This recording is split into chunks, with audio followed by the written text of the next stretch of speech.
राक्षस का जन्म। ये कहानी एक शहर से शुरू होती है जहाँ एक वैज्ञानिक रहता था जिसका नाम प्रोफेसर विक्रम था। विक्रम बाकी लोगों से बहुत अलग सोचता था। कुछ लोग उसे संकी साइंटिस्ट भी बोलते थे, लेकिन विक्रम एक जीनियस साइंटिस्ट था। विक्रम रोज की तरह सुबह सुबह तैयार होकर घर से लैब जाने के लिए निकलता है। विक्रम अपनी लैब में तरह तरह के प्रयोग करता था। विक्रम ज्यादा लोगों से बात नहीं करता था, उसे अकेले रहना ही पसंद था। लेकिन एक साइंस स्टूडेंट जिसका नाम राहुल था, वो विक्रम का बहुत करीबी होता है। बस उसे ही लैब में जाने की इजाजत होती थी। विक्रम सर, मैंने सारी तैयारियां कर ली है, अब आप एक्सपेरिमेंट शुरू कर सकते हो। ठीक है, लेकिन पहले मुझे तुमसे एक जरूरी बात करनी है। मैं चाहता हूं कि अब इस लैब को तुम संभालो। अब समय आ गया है दुनिया को वो दिखाने का जो किसी ने पहले नहीं देखा। मेरी जिंदगी भर की मेहनत रंग लाई। मैंने वो फॉर्मूला बना लिया है जिसके लिए मैं बरसों से मेहनत कर रहा था। ये तो बहुत खुशी की बात है सर। हाँ, लेकिन मैं इस शहर के शोर शराबे से दूर जाकर अपना काम करना चाहता हूं। मैंने भरतपुर नाम के एक गांव में अपना लैब बनवाया है। मैं वहीं एक्सपेरिमेंट करूंगा। लेकिन सर, मैं अकेले ये सब कैसे संभालूंगा? घबराओ मत, तुम एक होनहार स्टूडेंट हो। मुझे तुम पर भरोसा है। तुम एक दिन बहुत अच्छे वैज्ञानिक बनोगे। मुझे यकीन है तुम सब संभाल लोगे और बीच बीच में मुझसे आकर मिलते रहना। ठीक है सर। फिर विक्रम वहां से निकल जाता है और सीधे भरतपुर के लिए चल पड़ता है। विक्रम ने भरतपुर गांव के ठीक पीछे जंगल में अपना लैब बनवाया था, क्योंकि उस सुनसान जंगल में कोई नहीं आता था।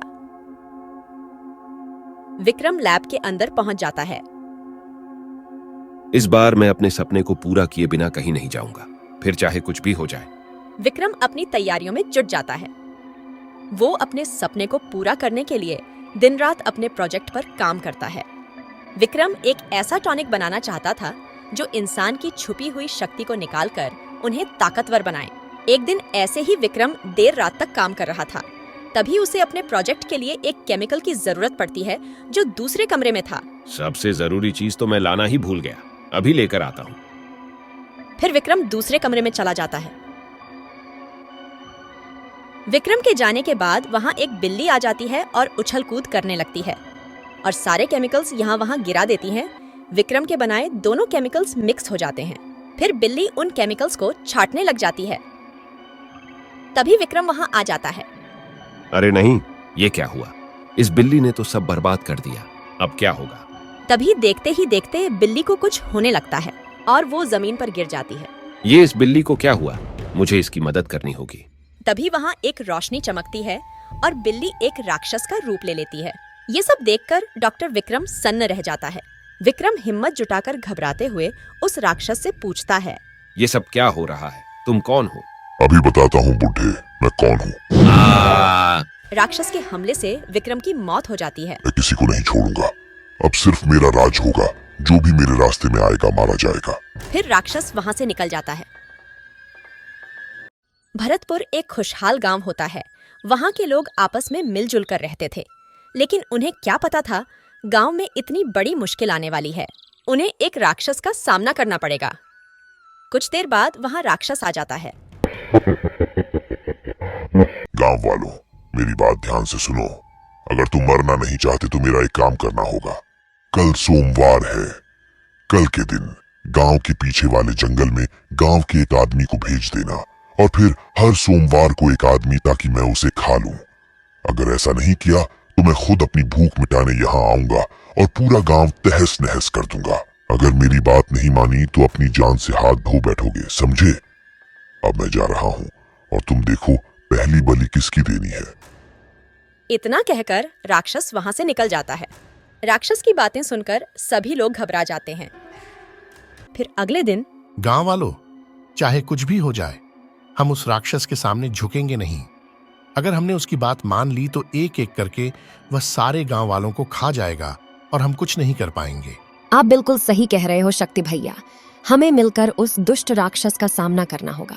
लेकिन हम उससे लड़ेंगे कैसे?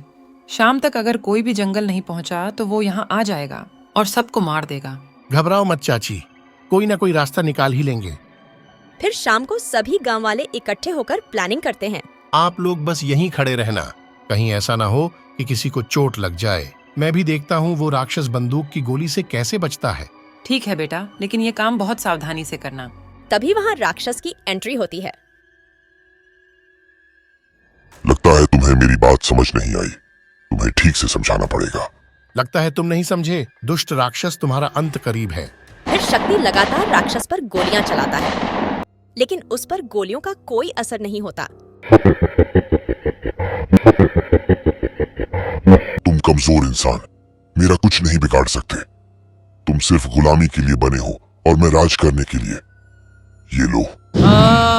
और एक ही झटके में शक्ति की भी मौत हो जाती है।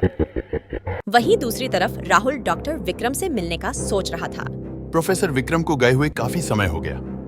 मुझे उनसे मिलने जाना चाहिए। ऐसा करता हूँ, मैं आज ही निकलता हूँ। फिर राहुल प्रोफेसर से मिलने के लिए चल पड़ता है।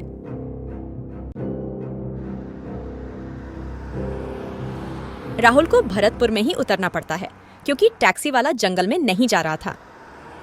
ये क्या? मैंने तो सुना था भरतपुर बहुत ही चहल पहल वाला गांव है, लेकिन यहाँ तो सन्नाटा पड़ा हुआ है। तभी वहाँ गांव की एक औरत विमला आ जाती है।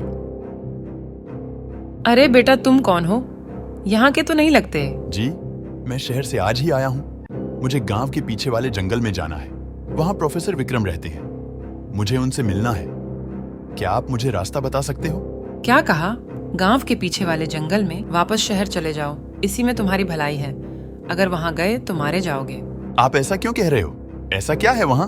वहाँ एक आदमखोर राक्षस रहता है जो बहुत खतरनाक है। वो हमारे गांव के 3 लोगों को मार चुका है और अब हर सोमवार को गांव के एक आदमी की बलि देनी पड़ती है, जिसे वो खा जाता है। फिर तो मुझे जल्दी वहाँ जाना पड़ेगा। प्रोफेसर विक्रम की जान खतरे में है। फिर राहुल लैब पहुंच जाता है।